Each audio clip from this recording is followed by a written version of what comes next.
What's going on, everybody, and welcome back to another edition of the Ripken Report. I'm Jacob Gold. It wasn't the busiest week around the Cal Ripken Sr. League as rain washed out games left and right. But the games we did have gave us plenty to talk about. This week, we'll break down the biggest stories from around the league, head to our new segment, Community of the Week, recap every game, check the bull market, count down top 5 plays, and talk about your Week 4 hitter and pitcher of the week. Let's get started.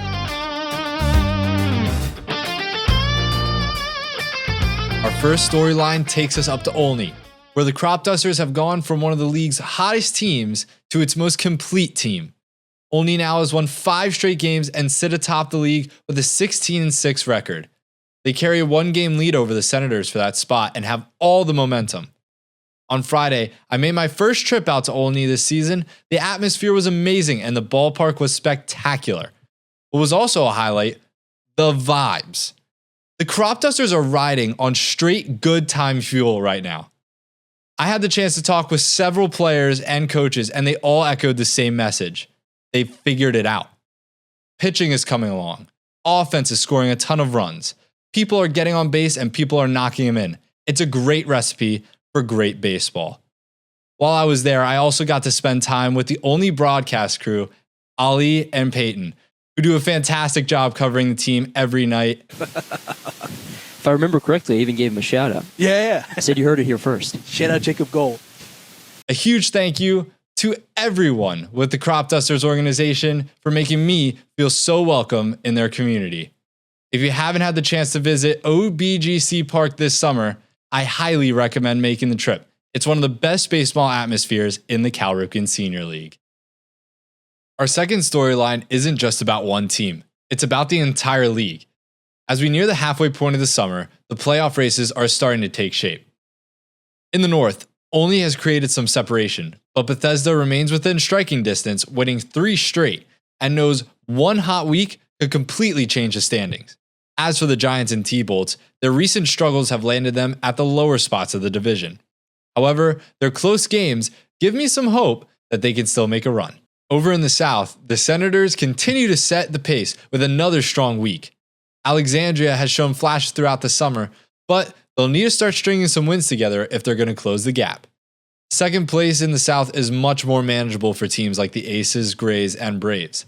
I'm excited to see who comes up to bat and who can make a playoff push. The calendar may still say June, but every game is becoming more meaningful. Teams aren't just playing for tonight anymore. They're playing for a playoff position.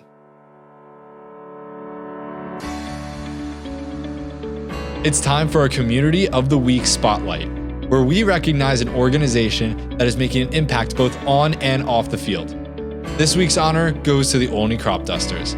Friday night was host family night at OBGC Park, and it was a chance to recognize the families who open their homes each summer to players from all over the country. For many of these athletes, spending the summer hundreds of miles away from home isn't easy. Host families provide much more than just a place to stay. They become a support system. They're there after tough losses, they celebrate the big wins, and they help make a summer away from home feel a little more like home. Without those families, collegiate summer baseball simply wouldn't be possible. Another thing that stood out to me was how the Crop Dusters have built a true community around their team.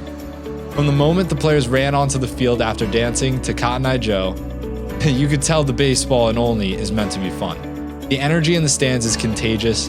The fans embraced every tradition. The organization also partnered with a local dog rescue, bringing in adoptable dogs to the ballpark in hopes of finding their forever homes. A great example of baseball giving back to the community. Whether it's recognizing host families, creating memorable traditions, or supporting local organizations, the Crop Dusters have built something that goes far beyond the wins and losses.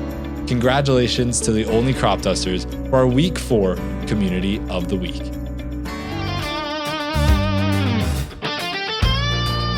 We'll start this week's recap with another weather update. Rain forced the postponement of every game on Monday, Tuesday, and Sunday, meaning we had a condensed 4-day week of Cal Ripken baseball. Fortunately, those 4 days gave us plenty of action, from walk-offs and comebacks to dominating pitching performances, so let's get things started. Wednesday night's matchup in Silver Spring came down to the final inning, and it was the Thunderbolts who delivered when the game was on the line. Bethesda held leads of 2-0 and later 5-4 after scoring twice in the top of the 7th. But the Thunderbolts refused to go away, answering with 2 runs in the bottom half to walk it off in front of the home crowd. The Big Train offense made most of its opportunities despite collecting just 6 hits. Emilio Gonzalez had a pair of RBIs, while Hack reached base 3 times with 2 hits, and Daniel Machado added a triple as Bethesda consistently found ways to manufacture runs. On the mound, Bryce Dolby gave the Big Train exactly what they needed early, striking out 8 over 4 innings while just allowing 2 runs. Tyrese Johnson followed up with 6 strikeouts over 2 strong innings to keep Bethesda in position for the win. But baseball often comes down to 1 inning, and the Thunderbolts capitalized in the 7th. Connor Fricke drove in 3 runs that night, while Joey King delivered the game-winning RBI to complete the comeback and hand Bethesda a tough 1-run loss. The celebration was wild. Check this out. I'm here with Joey King from the T-Bolts. As you can see, he just hit a walk-off here in Silver Spring. This was another competitive game between 2 clubs that battled until the final out, with the Thunderbolts proving that even against one of the league's top teams, they have the ability to finish games when it matters most. Thursday night featured one of the biggest comeback wins we've seen all season. The Alexandria Aces looked to be in complete control early, jumping out to a 6-1 lead behind a 14-hit offensive attack. But just when it looked like the Big Train was running out of time, everything changed. Bethesda erupted for 6 runs in the 7th inning, turning a 5-run deficit into just a 1-run lead. TJ Gramsty delivered the biggest blow of the night, finishing 2 for 4 with 3 RBIs. Zach Malvasio continued his hot streak with 3 hits, an RBI, and 2 stolen bases. After taking the lead, Bethesda's bullpen shut the door. Kyle Hopper earned the win with 2 scoreless innings. Jordan Capuano bridged the gap, and Jackson Mirza struck out 3 in a scoreless 9th to secure the comeback victory. Friday goes to Olney, where I made my first trip to OBGC Park this season as the Crop Dusters welcomed the Thunderbolts. Olney continued to show why they're sitting atop the North Division, cruising to a 7-1 victory behind another complete team performance. The Crop Dusters collected 11 hits, drew 8 walks, and got dominant pitching that held the Thunderbolts to just 3 hits all night. Ryan Booma continued his outstanding season, finishing 2 for 3 with a double, 2 runs scored, and 2 walks as Olney's offense kept the pressure rolling from the very first inning. After the game, I had a chance to catch up with Ryan Booma to talk about his performance, the team's culture, and what has fueled this Crop Dusters' success. I'm here with Ryan Booma of Frostburg State and the Crop Dusters. Ryan, you had a great game today, 2 for 3. Take us through your at-bats. I appreciate that. I was just looking for good pitches to hit, honestly. Been through a little rough stretch here and there, but just looking for pitches to hit, trying to get on time for the fastball, and I was on time. Yeah, that's awesome. And you also played solid third base today. You know, take us through what was happening on the field. Appreciate that. Just being ready every pitch. The ball can be hit any time, so I haven't been at third much, but I like it over there right now. I'm doing pretty good right now, and just being ready every pitch. Transition's going well to third. Yeah. Awesome. Well, tell me a little bit more about the Crop Dusters culture. Oh, the culture's great. Everyone's super tight-knit. Bunch of great guys. We all love each other. It's a great group to be around. Awesome. Well, thank you for your time. Appreciate it. Saturday afternoon in Silver Spring gave us one of the most entertaining games of the week. The Senators came out swinging, building an early 7-2 lead thanks to a 5-run third inning that completely shifted the momentum. Josh Saronis was the star of the afternoon, launching 2 home runs and driving in 3, while Zachary Anderson added 3 hits as Southern Maryland's offense capitalized on every opportunity. But credit goes to the Thunderbolts. They refused to fold. Silver Spring chipped away with 3 runs in the 5th and 2 more in the 6th, cutting the deficit down to just 1. Gabriel Pegas tripled and scored twice. Jonathan Acosta drove in a pair. And suddenly, what looked to be a blowout became a nail-biter heading into the late innings. With the game hanging in the balance, Southern Maryland's bullpen stepped up. Logan Harrelson tossed 1 2/3 scoreless innings to earn the win before Dawson Weatherald shut the door in the 8th. The win was another example why the Senators have been one of the hottest teams in the league. Even when their opponents made a late push, the Southern Maryland Senators answered that challenge, found a way to close it out. Let's go to Wall Street. It's time for this week's bull market. These are the teams and players whose stocks are rising. First is the DC Grays pitching. The Grays may still be climbing the standings, but don't sleep on their pitching staff. This week, DC held opponents to just 9 total runs over 3 games, highlighted with an 8-1 victory over the Thunderbolts and an 11-8 victory over the Senators. They're starting to throw more strikes, work deeper into games, and give their offense a chance every night. If that trend continues, the Grays could make some noise in the second half of the season. Second is Zach Malvasio of the Big Train. Zach continues to quietly be one of the most valuable players in the Ripken League. Whether it's getting on base, stealing bags, or delivering timely hits, he's doing a little bit of everything around Bethesda. Every winning team needs someone who sets the tone at the top of the lineup, and right now, Malvasio is doing exactly that for the Big Train. Don't be surprised if he starts showing up in MVP conversations. Third is extra inning baseball. It's not even a team. If you like drama, this has been your week.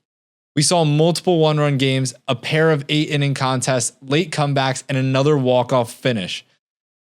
As the calendar turns towards July and teams begin jockeying for the playoff position, every pitch is becoming more meaningful. If this week was any indication, we're in for a fun second half of the season. It's time for the top 5 plays. Coming in at number 5, Emilio Gonzalez at the plate. Oh, wait, what's that? What's that up above? Is that a B-2 stealth bomber? What a flyover over Silver Spring. Oh yeah, and by the way, Emilio pulls in the second. But that B-2 stealth bomber gets that one at number 5. Here's number 4. Ryan. First pitch. Uma. 4th homer of the season. That one was tagged. Now on to number 3. Joey King with a man on third. Pressure makes diamonds. That one will drop into center field. And Silver Spring walks it off. A celebration with his teammates and an amazing night for Joey King. Congratulations to the Thunderbolts. That's number 3. Here's number 2. Thunderbolts Big Train again. Serves that one into center field past the diving second baseman. The relay home. Oh, everyone stopped playing. Gabe Pegas sees that, steals home. Great high IQ play by Gabe Pegas. That comes in at number 2. Now on to the moment we've all been waiting for. Number 1. Who knew it? Gabe Pegas to right field. And my, oh my, look at him go. That speed, rounding second base, going into third. Ladies and gentlemen, I promise you it is not that easy to have a stand-up triple. Thank you for watching the top plays. Now it's time for our weekly awards. This week's honor goes to Gabriel Pegas of the Thunderbolts.